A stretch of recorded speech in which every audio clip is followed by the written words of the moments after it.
Hey, welcome. This is part 2 of our interview with Dan Pope. You're listening to the Duck Legs podcast. I'm Jared Aguilar, a physiotherapy student here in Austin, Texas. Yeah. Thank you for listening. We know you have many podcast choices to choose from, and we question why you made this bad decision to listen to us. But hey, you're here. We're not going to judge you. This is a judge-free zone. It's a safe space. We love you. You're welcome. So, part 2, Dan Pope. I went hard on Dan Pope's intro in part 1. You can go back to part 1 if you want to hear exactly who Dan Pope is, but just know Dan Pope is a complete badass physio over there at Champion Performance in Boston with Mike Reynolds, Lenny Macarena, and Dave Tilley. Dan Pope is a CrossFit champion, strongman champion, amateur gymnast, meathead. Those are the words from his website. I'm not insulting him. Anyway, back to the interview. Part 2, we're going to learn about his EQ, emotional intelligence, and why that's a critical tool for him as a physio, as a coach. We're going to learn more about his morning routine, what didn't work for him, how to employ more gratitude in your life, why he's so passionate about fitness. Shout out to Fitness Pain Free, his awesome website that was mentioned in part 1. Definitely something that you need to check out. It is definitely a crucial website. We also learn about how to come up with a plan to figure out what you want in life, or rather you figure out what you want in life and then you come up with a plan to work towards those goals. We learn a little bit about his process and how he had to organize and structure some things to really go for what he wanted out of life that would make him truly happy, and how it was kind of a struggle to find that first. We learn about Power Monkey Fitness Camp, that magical place over in Tennessee, and also the headaches of running and recording a podcast like this one. And if you didn't listen to the part 1, I mentioned that we had some technical issues with recording this, so you're actually listening to this on an iPhone recorder, the interview, and because Skype really didn't work for us, and we kind of wasted a bit of Dan Pope's time, and I was upset about that, but luckily he was cool because he's also had some issues with his own podcast. Well, enough of me rambling. I hope you enjoy part 2. Peace and good night.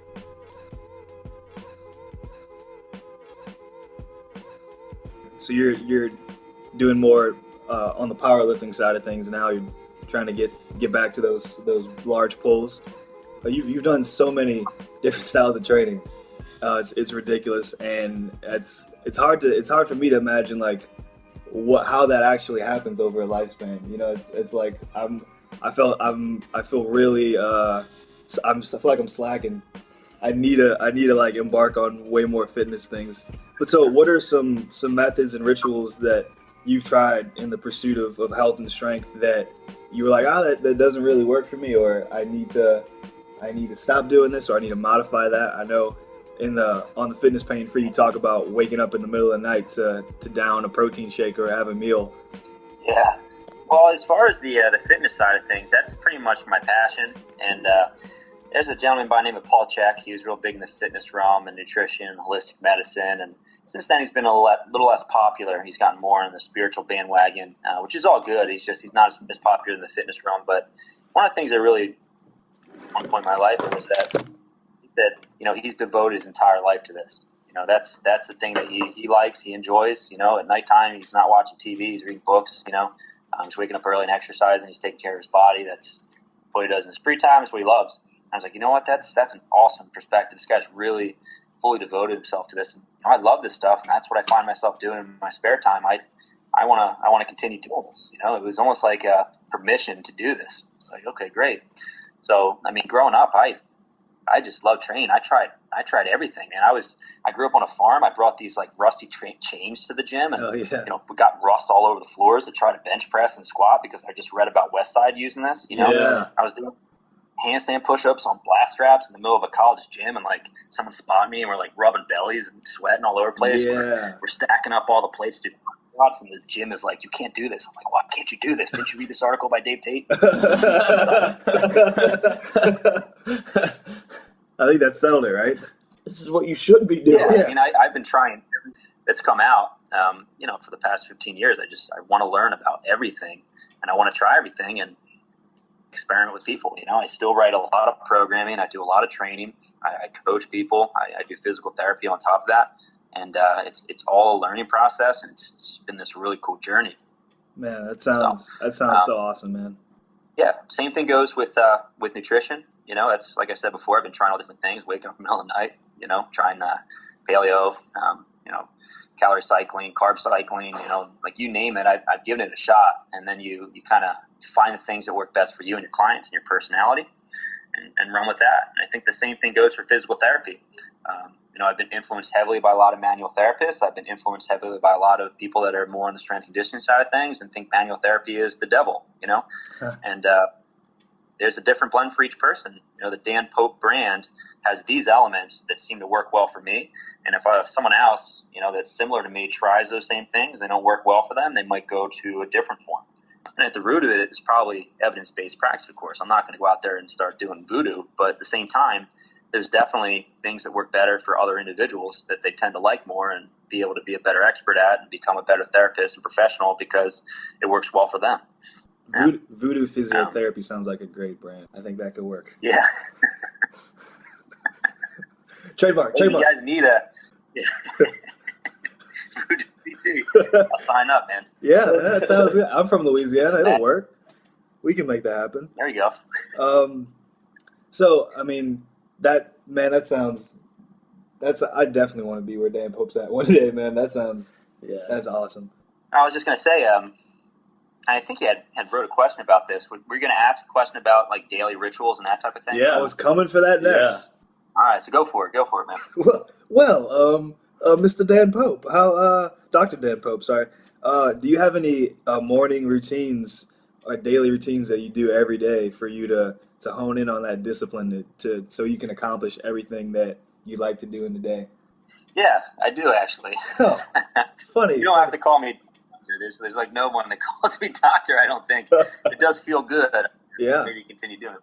Yeah, so I think probably step one for most people is to figure out what they want to do and to make sure you have a really good reason for that. I do a lot of, I think Paul Chek calls it like stargazing or dream weaving or something weird like that. But basically it's like, what are your dreams? What do you want to accomplish in this life? What's the most important thing to you?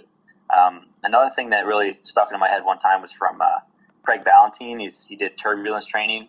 He kind of popularized the high intensity stuff. It's like, what is the thing that excites you when you're supposed to be working or studying, whatever it is? Ooh. To me, that was all just fitness and programming and working out and nutrition and figuring out how to get people better at those things, physical therapy. So you got to figure out what you want in life. And I think it also has to be something that you're happy with on your deathbed. So basically when you're about to die and you're reflecting on your life, it's like, well, did I go down the right path? Did this feel like it was something that was beneficial to mankind or influential, or did I want to be the big time entrepreneur or whatever it is? And then from there you can start to get an idea of what you want professionally. So yeah, I have a daily ritual, and one of my daily ritual things is I have goals, right? So I have goals from a financial perspective. I have goals from a physical perspective, emotional, nutritional perspective of giving, caring for people, what I want to accomplish with my family, that type of thing. And they're all written down, and they have timelines. They have specific things I should be doing. And something I try to look at on a daily basis. So when I wake up in the morning, and basically I'm going through my list of goals. And sometimes it gets to be a little bit big because I'm constantly tweaking and changing things. But every single day I'm staring at basically what I want to accomplish with my life. So it's nice to have that this little refresher every morning to kind of reignite you. Awesome. The other thing I do that I think has been really beneficial is I read a book by the name of Emotional Intelligence 2.0. And they talked a lot about EQ. Just emotional intelligence is one of those things that correlates well with success and making a lot of money and those types of things. And they have a lot of workbook exercises that are really good for mental health that I do every day. I think are really beneficial.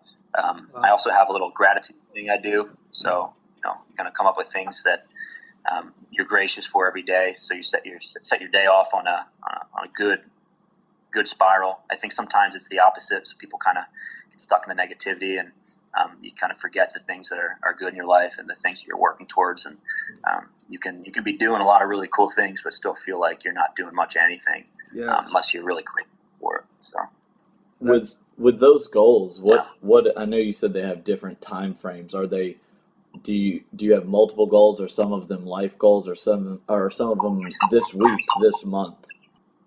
Yeah, so I guess it changes a little bit. So I guess from like the fitness perspective, one of my goals is like I'd like to total elite in powerlifting, and I'd like to do that by the end of next year. Right. I also made a goal to be able to do a one-handed handstand by the end of 2017. So may have to tweak this over time. Maybe it's not going to happen. I might have to retarget, but that's something that has a timeline to it. Mm-hmm. As far as nutrition goes, I have goals I want to hit every week. It sounds stupid, but like I want to eat like 5 eggs, given week. I want to have some type of organ meat. Right. I need to have 10 to 20 minutes of sunlight every day. Yeah. And these are all goals I try to have on a regular basis from a health perspective. Financially, I have numbers I want to hit. Right. And that means that I have to have specific ways of meeting that, and I have things I want to do with my family and my fiance, like things that make us feel like we're in a good relationship that have to be done regularly. I write those down as well. So, yeah.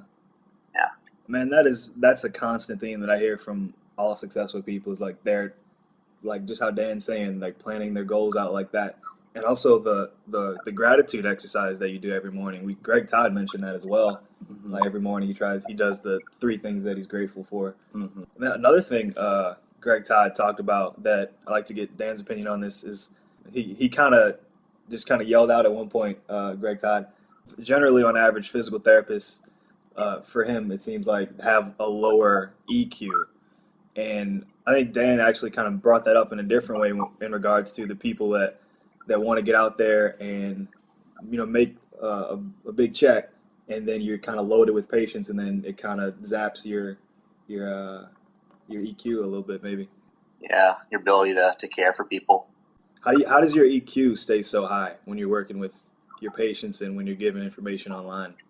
Yeah, that's really hard, and I got to tell you, I think I kind of went too far recently.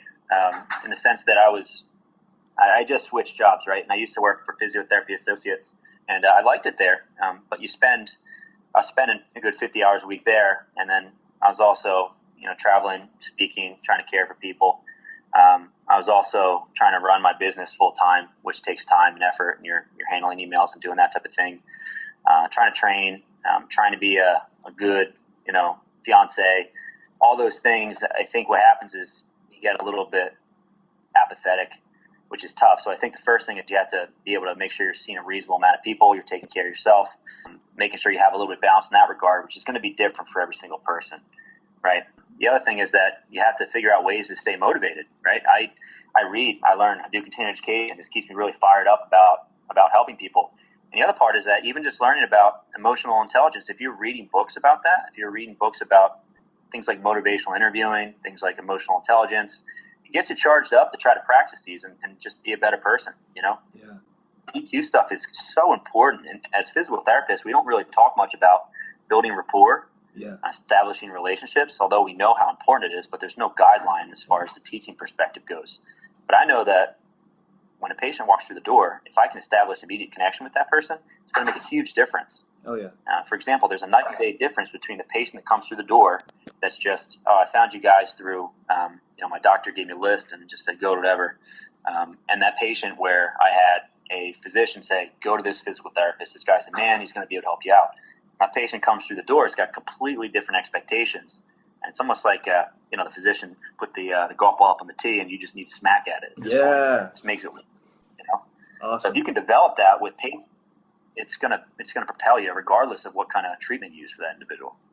So, and I can only imagine just like how motivated people are that already know fitness pain free and already know the Dan Pope brand. It's like, fuck yeah, I get to go work with Dan Pope.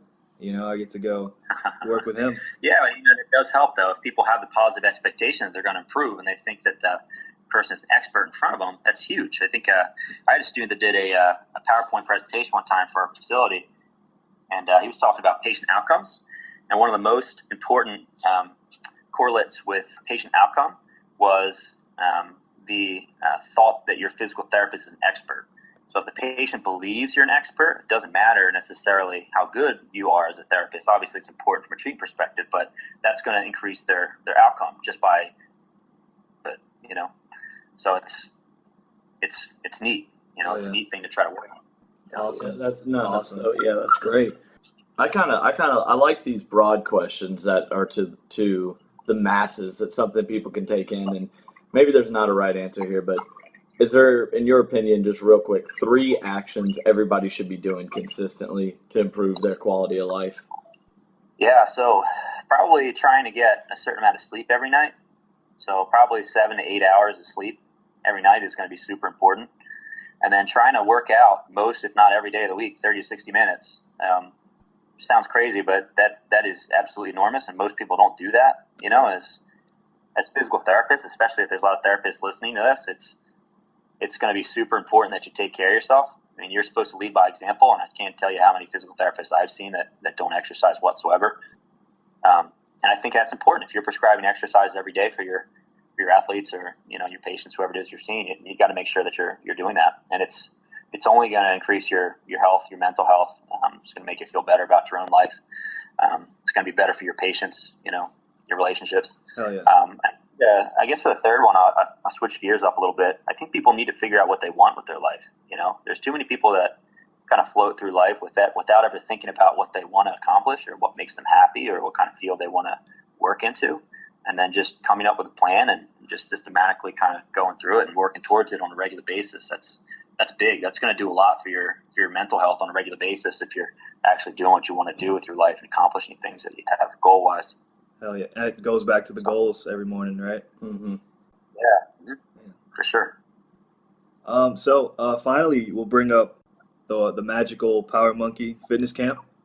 And what exactly is that? Yeah. Where is this magical land? Yeah. Oh, geez. So, I'm trying to think. Maybe it was 4 years ago, something like that. 3-4 years ago. So CrossFit headquarters called me, or they actually emailed me. They said, "Hey Dan, we see that you've written a couple articles on kipping pull-ups.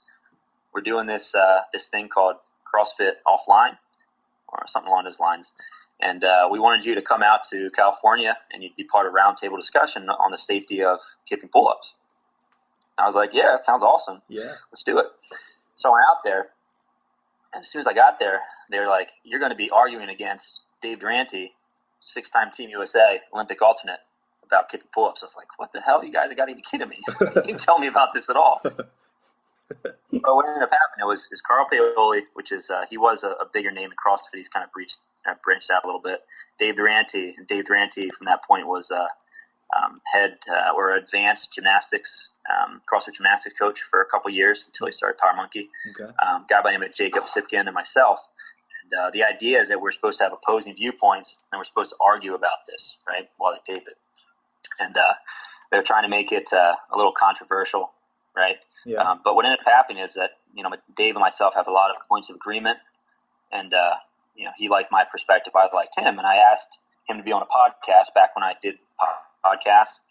During the time he was doing kind of seminars with Chad Vaughn, who's a 2-time American record holder, I think, in the clean and jerk and snatch, current champ, I think, in the Masters 35-40 match.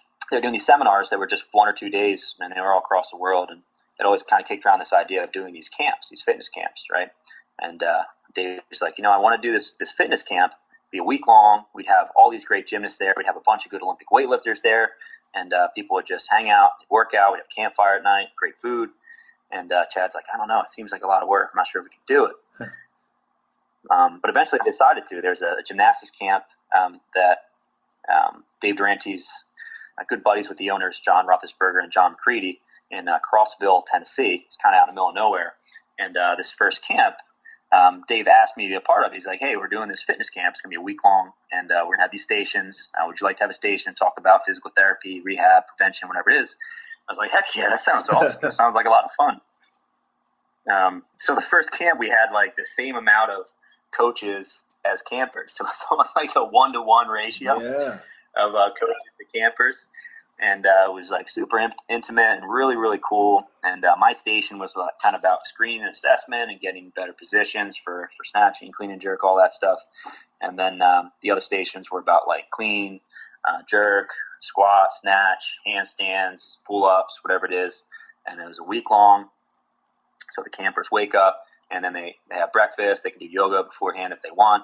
And then they end up doing like a big team warm-up, and then they split up into groups, and you go to stations. There's 3 per day, and there's also seminars at nighttime. Now we've got it's gotten really big. Jason Leiden does a big presentation for programming.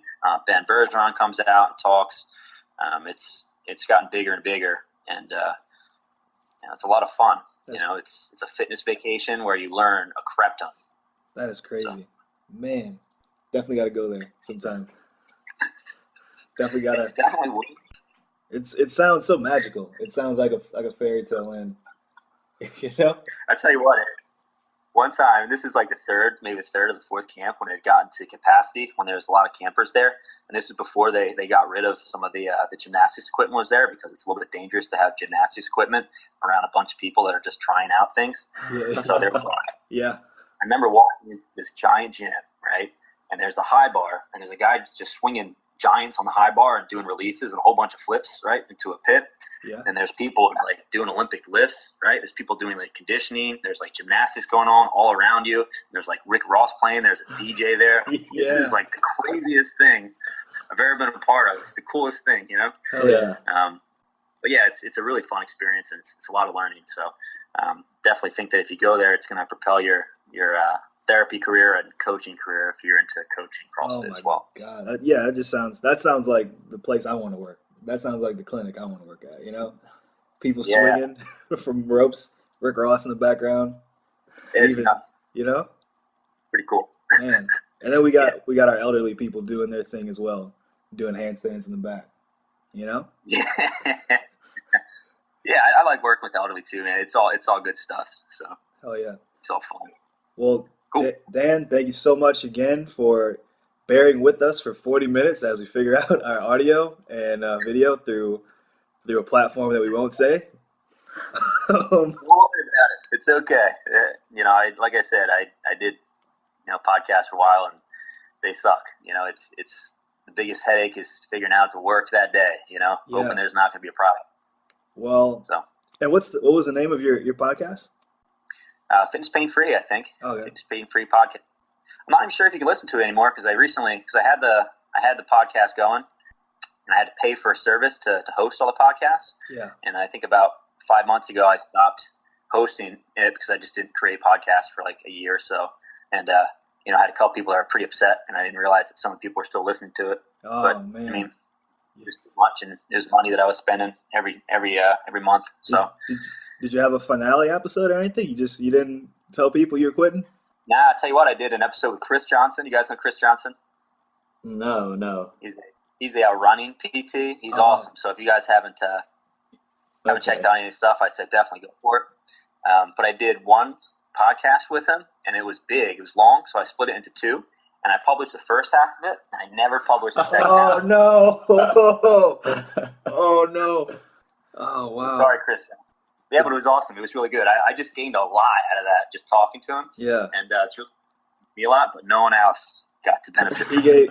gave all the secrets to fix the world, to end global warming, to cure cancer. Everything was on that podcast that won't be released now. For all the listeners out there, how can people reach you and get in contact with you and read all your stuff? Yeah, for sure. Well, right now I'm in Waltham, Massachusetts, champion physical therapy and sports performance. So if you guys ever want to hang out, shadow, get some physical therapy, whatever it is, come stop by. That's where I work on a regular basis. And my website is www.fitnesspainfree.com. It's got about 8 years worth of content on there. Just a ridiculous amount of stuff for me, writing feverishly in my underwear every morning. There you go. The ideas out, the whole pot of coffee. The visual people. The visual is there for you. Yeah, I'm on Instagram. I've been doing more and more Instagram. Also, Fitness Pain Free. I'm on Twitter, but I don't really use that very much. And my email is POPE. So Dan Pope, D Pope training, like personal training, dpopetraining@gmail.com. So if you guys want to send any emails, I field a lot of them, and I'll try to get back to you, as best I can. That's the main bit. Awesome. Thank you so much, Dan. Yes. Have a good day, sir. Good luck No out there. problem. Thank you. Appreciate it. Peace, man. Appreciate you again. Yeah, no problem. You guys good? Yeah. I think so, man. Yeah, definitely. And yeah, sorry about all that. Hey man, no problem. It was kind of weird. I used to get that a lot. It was the biggest pain in the ass. At the end of every Skype call, they say, "What was the quality like? How did we do?" And I'm like, "Terrible." This is when I switched over to Google Hangouts, I had a much better experience. I don't know why Skype is so bad, but it just gives me so much trouble. Yeah, So we were lucky enough for it to be okay with Charlie Weingroff and Greg Todd, but yeah, today it did not do us proud. But Sorry. It's probably my fault. I just have something wrong with Skype. They just don't like me, and it just never works right. no, it's us. But man, thanks you so much again. Have fun out there at Champion or on your 5th day tomorrow, and Basically an expert now. yeah. We're just gonna try to be like you over here. All right. Thank you guys. I appreciate it. Keep in touch. For sure. Peace, Dan. All right, there, guys.